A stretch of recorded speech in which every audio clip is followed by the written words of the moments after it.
January 17th, 1781. A cold morning in South Carolina. One of the most feared commanders in the British Empire, Colonel Banastre Tarleton, was advancing rapidly with more than 1,000 of his experienced troops. He believed that ahead lay a tired, hungry, and untrained American militia who would flee at the sight of a British bayonet charge. So he saw the campaign not as a war, but as an easy victory of a few minutes. But he did not know that a battlefield lay ahead that would become one of the most perfect military traps in history. In less than an hour, the elite British forces would collapse. And the trap was designed by a man with no military academy degree, no aristocratic lineage. He was a commoner on the frontier, Daniel Morgan. Yet his tactics are still studied in military academies around the world today.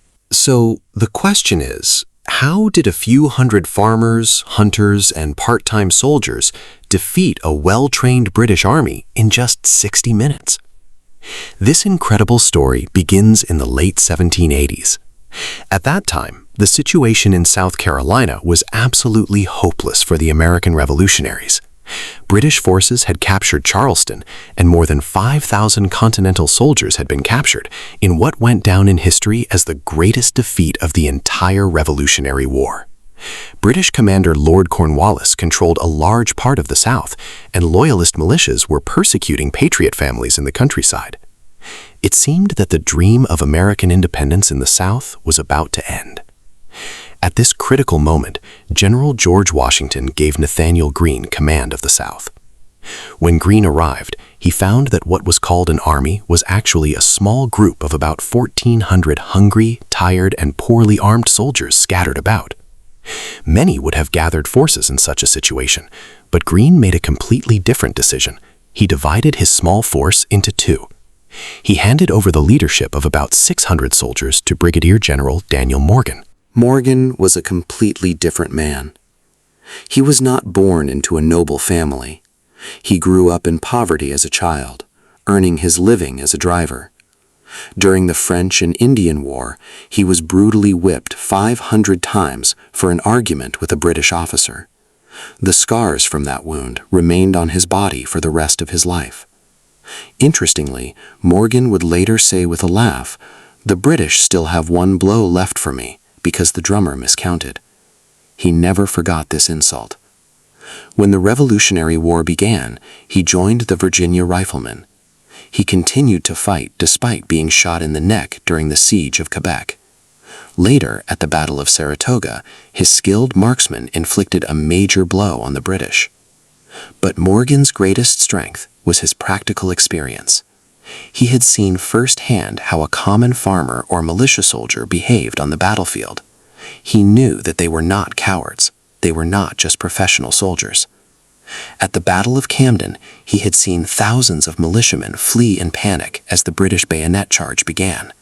From that scene, he understood that the problem was not courage, it was training.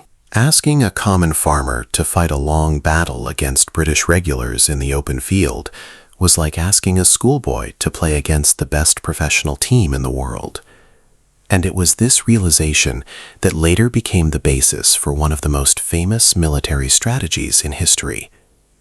When news came that Banastre Tarleton was rapidly advancing on him with more than 1,000 experienced soldiers, Morgan had two options. One, retreat and join Nathanael Greene. The other, to fight. Incredibly, he chose the second option. He took his troops to a common cattle pasture called Cowpens. At first glance, the place was the most unsuitable place for a battle. Open fields on all sides. There were no dense forests, no mountains, no natural fortifications. Even more surprising, behind them was the broad river, meaning that escape was practically blocked. Many of Morgan's officers thought that this was a suicidal decision, but they did not know that he had chosen this entire battlefield by design. Morgan knew that if there was a chance to escape, many militia would flee in fear. So he chose a place where the river behind them would make it impossible to think of escaping. However, he did not ask anyone to fight suicidally.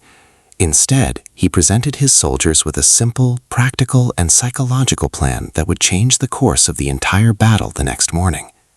And that night, Daniel Morgan sat down with his officers and finalized a strategy that would completely paralyze one of the best armies in the British Empire the next day.